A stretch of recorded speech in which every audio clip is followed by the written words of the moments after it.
pressing your feet into the top of your mat, that's going to also take a lot of pressure off your knee.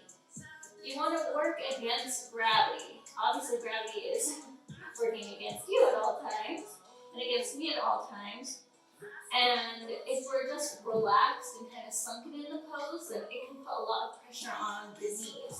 So the moment we can start to kind of press against and resist this floor, you'll take a lot of pressure up and off your knee.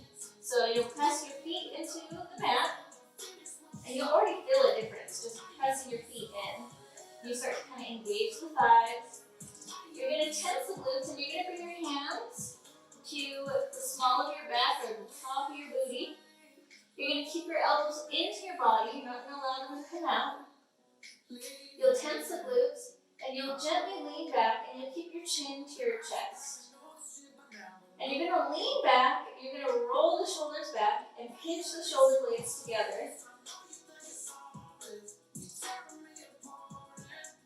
Now, while you're here, I want you to make sure that you're keeping your hips forward so that they're in alignment with your hips. You're not doing one of these, so it's also going to put a lot of extra tension on your knees.